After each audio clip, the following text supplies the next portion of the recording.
आपलं शहर आता स्मार्ट होतंय। मग तुम्ही कधी स्मार्ट होताय? स्मार्ट न्यूजचे यूट्यूब चॅनल सबस्क्राइब करा, स्मार्ट बना। नोटिफिकेशनसाठी बेल आयकॉनवर क्लिक करा।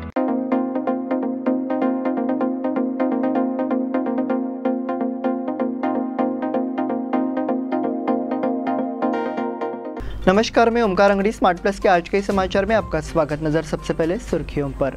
उम्मीदवारी की उल्टी गिनती शुरू, लेकिन इंतजार अभी भी जारी। जंगल सफारी के लिए कर्नाटक दौरे पर पंतप्रधान नरेंद्र मोदी।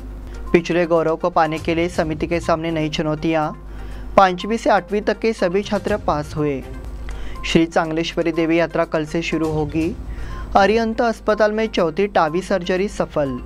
आपल्या लाडक्या मुलामुलीच्या लग्नाचा प्रश्न सोडवायचा आहे? एखाद्या चांगल्या मार्गदर्शक संस्थेचा शोध घ्यायचा आहे? मग आपला शोध इथेच थांबतो आहे। श्री स्वामी समर्थ वधूवर सूचक केंद्र मॅरेज ब्युरो। आमच्याकडे सर्व जाती धर्माची 40,000हून अधिक स्थळे उपलब्ध। कर्नाटक, महाराष्ट्र आणि गोवा परिसरातील स्थळांची मोठी यादी उपलब्ध। आमचा पत्ता आहे श्री स्वामी समर्थ मॅरेज ब्युरो, शुक्रवार पेठ, टिळकवाडी, हॉटेल नियाजच्या शेजारी। संपर्क 9741436770 किंवा 9741625533।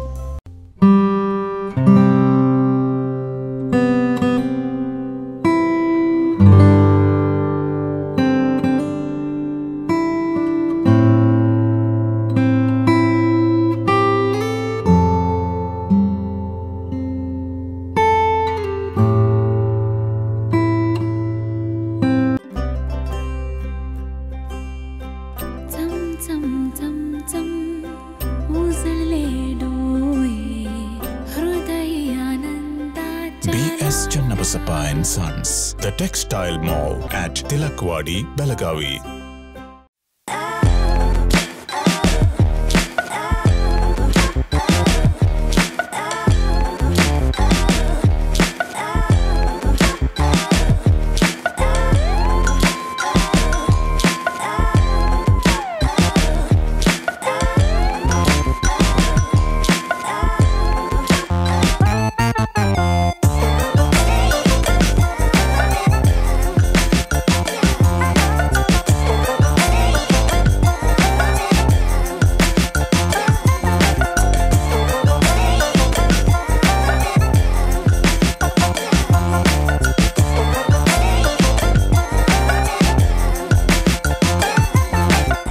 अब समाचार विस्तार से। कई मतदाता और पार्टी कार्यकर्ता विधानसभा चुनाव की उम्मीदवारी का राज खुलने का इंतजार कर रहे हैं। जीत का हिसाब लगाने के लिए राजनीतिक दलों के नेता दिल्ली की अदालतों और मुंबई के दरवाजे पर लगे हुए हैं। ऐसे में उत्साह अपने चरम पर पहुंच गया है। कौन है चुनावी मैदान में उम्मीदवार, उल्टी गिनती चालू है। साथ ही जल्दी जवाब मिलने की उम्मीद में एक गुप्त प्रचार अभियान चलाया गया है। 10 मई को होने वाले विधानसभा चुनाव के लिए उम्मीदवारों की सूची घोषित करते समय बेलगाम जिला भाजपा के लिए सबसे बड़ा सिरदर्द बन गया है। भाजपा की पहली सूची रुकी हुई है, क्योंकि भाजपा को सत्ता में लाने वाले किंग मेकर रमेश जारकीहोली ने 4 सीटों पर जोर दिया। महाराष्ट्र के उप मुख्यमंत्री देवेंद्र फडणवीस इसके समाधान के लिए मध्यस्थता कर सकते हैं। अगर ये सफल रहा तो 10 अप्रैल के बाद बीजेपी की पहली लिस्ट जारी की जाएगी। उस सूची को अंतिम रूप देने के लिए शनिवार को दिल्ली में भाजपा संसदीय दल की बैठक हुई, लेकिन कोई उपाय नहीं है। जंगल सफारी के लिए कर्नाटक दौरे पर प्रधानमंत्री नरेंद्र मोदी। प्रोजेक्ट टाइगर ने 50 साल पूरे किए हैं। प्रधानमंत्री नरेंद्र मोदी आज अपने कर्नाटक दौरे पर है। उनका जंगल सफारी लुक शहर की चर्चा बन गया है। पंतप्रधान नरेंद्र मोदी बंडीपुर राष्ट्रीय उद्यान के साथ मुदुमुलाई टाइगर रिजर्व का दौरा करेंगे। इस दौरे को लेकर प्रधानमंत्री नरेंद्र मोदी का खास लुक चर्चा में है। मोदी काली टोपी, खाकी पैंट, प्रिंटेड टी शर्ट, काले जूते और बिना आस्तीन की जैकेट पहने नजर आ रहे हैं। मोदी का ये लुक वायरल हो गया है। मैसूर के प्रोजेक्ट टाइगर ने 50 साल पूरे कर लिए हैं। प्रधानमंत्री नरेंद्र मोदी इसी वजह से कर्नाटक का दौरा करेंगे। इस मौके पर प्रधानमंत्री नरेंद्र मोदी बाघ गणना रिपोर्ट जारी करेंगे। प्रधानमंत्री नरेंद्र मोदी प्रोजेक्ट टाइगर की स्वर्ण जयंती पर एक कार्यक्रम का उद्घाटन करेंगे। इस बीच बाघ संरक्षण पर अमृतकाल का दृष्टिकोण, कुछ प्रकाशन, बाघ और अभयारण्य में प्रभावी कारक, बाघों की संख्या की घोषणा करने के लिए इस संबंध में एक रिपोर्ट प्रकाशित की जाएगी। प्रोजेक्ट टाइगर के 50 साल पूरे होने पर एक सिक्का भी जारी किया जाएगा। पिछड़े गौरव को पाने के लिए समिति के सामने नई चुनौतियां। सीमावर्ती इलाकों में मराठी भाइयों का जुझारू संगठन महाराष्ट्र एकीकरण समिति इस साल होने वाले चुनाव को गंभीरता से लेने आई है। गुटबाजी की राजनीति को परे रखते हुए समिति अब लड़ाई की तैयारी के लिए कदम उठा रही है। ऐसे में बीते गौरव को पाने के लिए एक बार फिर नई चुनौतियों का सामना करने की तैयारी शुरू हो गई है। इसलिए महाराष्ट्र एकीकरण समिति ने भी यमकन मरडी के लिए उन सीमावर्ती इलाकों में लड़ने का फैसला किया है जहाँ मराठी बोलने वालों की संख्या ज्यादा है।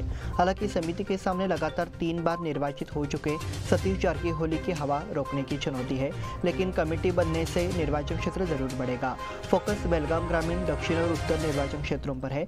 वहीं यमकन मरडी और निपाणी की लड़ाई जीतने की चुनौती भी मई समिति ने दी है। इसलिए मराठी भाइयों से आग्रह किया जा रहा है कि वे सावधानी से समिति के उम्मीदवारों को वोट दें। 5वीं से 8वीं तक के सभी छात्र पास हुए। इस साल प्रदेश में पहली बार कक्षा 5वीं और 8वीं की बोर्ड परीक्षा कराने का निर्णय लिया गया। यह परीक्षा केवल छात्रों की शैक्षिक स्थिति की जांच के लिए आयोजित की गई। शिक्षा विभाग ने आश्वासन दिया कि इस परीक्षा में किसी को फेल नहीं होने दिया जाएगा। इस हिसाब से इस साल हुई बोर्ड परीक्षा में 5वीं और 8वीं के सभी छात्र छात्राएं पास हुए। ये परीक्षाएं 27 मार्च से आयोजित की गई थी। इस परीक्षा का परिणाम घोषित कर दिया गया है और सभी छात्र पास हो गए हैं। श्री चांगलेश्वरी देवी यात्रा कल से शुरू होगी। एलूर की ग्राम देवता श्री चांगलेश्वरी देवी का यात्रा उत्सव कल सोमवार 10 तारीख से शुरू हो रहा है।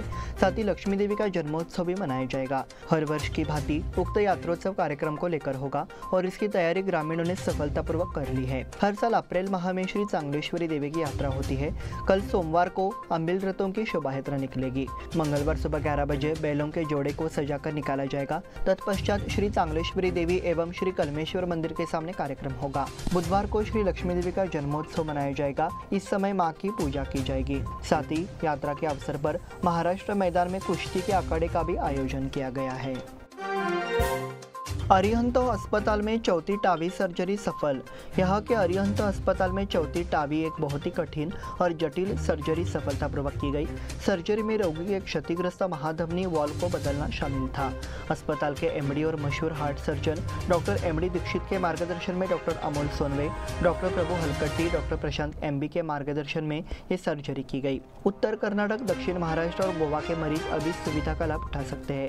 इस अस्पताल के विशेषज्ञ चिकित्सकों के अनुसार लगभग 1 से 1.5 घंटे की अवधि में आधुनिक तरीके से की जाने वाली सर्जरी में मरीज को कम कष्ट होता है। इस बुलेटिन में वक्त हो गया छोटे से ब्रेक का। देखते रहिए स्मार्ट प्लस।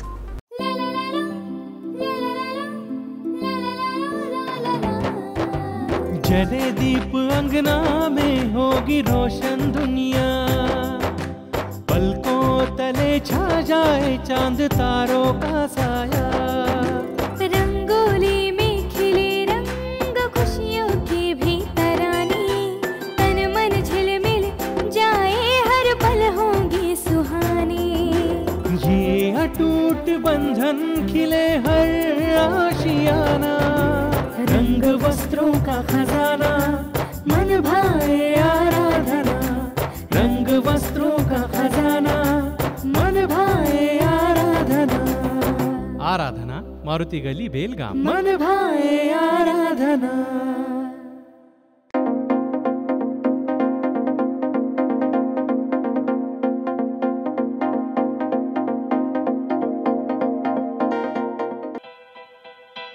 बेलगाम वासियों के पसंद में उतरा उड़ान बार एंड रेस्टोरेंट। सोशल डिस्टेंसिंग का ख्याल रखते हुए हमारा स्टाफ देता है बेहतरीन सर्विस का विश्वास। यहां है पार्टी और फंक्शन के लिए 3 आलीशान हॉल, कारपोरेट डिनर मीटिंग के लिए 3 अलग कक्ष, आईपीएल मैच देखने के लिए 3 बड़े स्क्रीन की विशेष सुविधा। इसके साथ ही साफ सुथरा किचन जहां हमारा वेल क्वालिफाइड स्टाफ देता है क्वालिटी और हाइजीनिक फूड की गारंटी। तो फिर खाने की हो बात तो आना परिवार के साथ। उड़ान बार एंड रेस्टोरेंट, लिंगराज कॉलेज के पास, बेलगावी। फोन 0831 2435 777। ब्रेक के बाद फिर से आपका स्वागत। बढ़ते हैं अगले समाचार की ओर। खानापुर तालुका जो मराठी बोलने वालों का एक बड़ा तालुका है, इस चुनाव क्षेत्र से महाराष्ट्र एकीकरण समिति की उम्मीदवारी की घोषणा भू विकास बैंक के अध्यक्ष मुरलीधर पाटिल को की गई। अध्यक्ष गोपाल देसाई ने शनिवार को दिन भर चली कोर कमेटी चयन प्रक्रिया के बाद चयन की घोषणा की। पहली बार समिति आवेदन दाखिल करना शुरू करेगी। उम्मीदवार की घोषणा इतनी जल्दी की जा चुकी है। मई समिति की उम्मीदवारी में 5 लोगों की रुचि थी। शुक्रवार को अभ्यर्थियों के साक्षात्कार की प्रक्रिया हुई। शनिवार को सुबह 11 बजे तक अभ्यर्थियों को आपस में सहमत होकर एक ही नाम देने का निर्देश दिया गया। जैसा कि उम्मीदवारों के बीच कोई सहमति नहीं थी, अंत में कोर कमेटी में उम्मीदवार के चयन का फैसला करने का निर्णय लिया गया। प्रत्याशियों का चयन समिति के सदस्यों द्वारा गुप्त मतदान द्वारा किया गया। एपीएमसी में प्याज की कीमतों में गिरावट, किसान चिंतित। बेलगाम एपीएमसी में प्याज की कीमतों में गिरावट से किसान चिंतित है। लाल और सफ़ेद दोनों प्याज की कीमतों में गिरावट आई है। अहमदनगर, पुणे और महाराष्ट्र के अन्य जिलों में उगाए जाने वाले प्याज की आपूर्ति बेलगाम बाजार विशेषकर एपीएमसी में की जाती है। पिछले सप्ताह से प्याज की आवक बढ़ी है। इससे प्याज की कीमत में गिरावट आई है। पिछले सप्ताह 100 ट्रक और इस सप्ताह 60 ट्रक प्याज की आवक हुई है। ज़्यादातर प्याज लाल है। व्यापारियों का कहना है कि आवक बढ़ने से प्याज के भाव में गिरावट आई है। प्याज के थोक व्यापारी अशोक पवार ने इस संबंध में जानकारी देते हुए बताया कि बेलगाम एपीएमसी में पिछले 2 सप्ताह में प्याज की आवक बढ़ी है। कोगनोली टोल बूथ पर रकम जब्ती का सिलसिला जारी। विधानसभा चुनाव के लिए बनाए गए चेक पोस्टों पर लगातार कैश का खजाना मिल रहा है। पिछले 2 दिनों में कोगनोली में भारी मात्रा में कैश जब्त किया गया है। इससे पता चलता है कि राजनीतिक दल चुनाव की तैयारियां कर रहे हैं। शनिवार को तड़के करीब 3 बजे हुए कर्नाटक विधानसभा चुनाव की पृष्ठभूमि में कर्नाटक राजमार्ग संख्या 4 पर कोगनोली टोल बूथ पर 5,82,500 रुपये बरामद हुए। इस संबंध में अधिक जानकारी यह है कि कोल्हापुर से गोवा जा रहे एक निजी 4 पहिया वाहन की राष्ट्रीय राजमार्ग संख्या 4 स्थित कोगनोली चेक पोस्ट पर जांच की गई। देखा गया कि कार में संजय शामराव डाकरे के पास 5,82,500 रुपए थे। पुलिस ने तत्काल नकदी जब्त कर पंचनामा चलाया। अब तक 10 करोड़ रुपए से ज्यादा जब्त किए जा चुके हैं। विधानसभा चुनाव के मद्देनजर आचार संहिता की घोषणा को लेकर जिले में 61 स्थानों पर अंतर्राज्यीय और अंतर जिला जांच चौकियां स्थापित की गई है। उस स्थान पर सभी वाहनों की सघन जांच की जा रही है। 15 मार्च से 5 अप्रैल तक 10,51,62,000 रुपए से नकदी की, 15 मार्च से 5 अप्रैल तक 10,51,62,000 रुपए से अधिक की नकदी, सोना चांदी के आभूषण, शराब, नशीले पदार्थ सहित अन्य सामग्री जब्त की गई है। इसलिए जो लोग गैर चिकित्सीय प्रथाओं से जुड़े हैं वे चिंतित हैं। विधानसभा चुनाव की घोषणा से पहले ही कलेक्टर एवं जिला मुख्य निर्वाचन पदाधिकारी नितेश पाटिल ने अधिकारियों को 15 मार्च से चेक पोस्ट शुरू करने के निर्देश दिए थे। इसके अनुसार 61 स्थानों पर अंतर्राज्यीय और अंतर जिला जांच चौकियां स्थापित की गई है। उस स्थान पर दिन रात वाहनों की चेकिंग की जा रही है, क्योंकि चेक पोस्ट से गुजरने वाले सभी प्रकार के वाहनों का कड़ाई से निरीक्षण किया गया है। सिद्धरामैया कहते हैं कि ये मेरे लिए आखिरी चुनाव है। कर्नाटक राज्य में 10 मई को होने वाले विधानसभा चुनाव के लिए कांग्रेस उम्मीदवारों की दूसरी सूची जारी कर दी गई है। इस बीच कर्नाटक के पूर्व मुख्यमंत्री और कांग्रेस नेता सिद्धरामैया ने घोषणा की है कि वो वरुणा विधानसभा क्षेत्र से चुनाव लड़ रहे हैं। हालांकि कांग्रेस चुनाव समिति ने कहा है कि पूर्व अध्यक्ष राहुल गांधी तय करेंगे कि सिद्धरामैया कहां से चुनाव लड़ेंगे।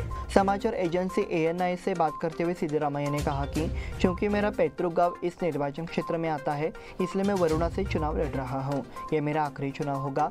मैं सक्रिय चुनावी राजनीति से संन्यास लूंगा। पार्टी आलाकमान ने वरुणा से चुनाव लड़ने की मंजूरी दे दी है। ऐसा नहीं है कि मुझे चुनाव लड़ने में बहुत दिलचस्पी है, लेकिन कोलार के लोग चाहते हैं कि मैं वहां से चुनाव लड़ूं, ऐसा उन्होंने कहा। पूर्व मुख्यमंत्री HD कुमारस्वामी मंगलवार को धारवाड़ के दौरे पर आएंगे। जिला अध्यक्ष गुरुराज हुंसीमरत ने कहा कि पूर्व मुख्यमंत्री HD कुमारस्वामी विधानसभा चुनाव प्रचार के लिए 11 अप्रैल को धारवाड़ जिले का दौरा करेंगे। प्रेस कॉन्फ्रेंस को संबोधित करते हुए उन्होंने कहा कि विधानसभा चुनाव के लिए राज्य भर के उम्मीदवार पहले ही मैदान में उतर चुके हैं और हर जगह JDS का समर्थन है। इसी के तहत 11 तारीख को हुबली पूर्व विधानसभा मतदान केंद्र से चुनाव प्रचार शुरू हो रहा है और उस दिन गणेशपेट मैदान में भव्य कार्यक्रम का आयोजन किया गया है। इस कार्यक्रम में प्रदेश अध्यक्ष CM इब्राहिम सहित अन्य गणमान्य लोग शामिल होंगे। उन्होंने कहा कि उस दिन शोभा यात्रा के माध्यम से भव्य कार्यक्रम होगा। प्रेस कॉन्फ्रेंस में ग्राम प्रधान गंगाधर मठ, पूर्व विधायक वीरभद्र पालहरवी, प्रदेश प्रवक्ता SS शंकरण्णा, शंकर गौड़ा दोड्डमनी आदि मौजूद रहे। इसी के साथ स्मार्ट प्लस के आज के समाचार समाप्त हुए। धन्यवाद।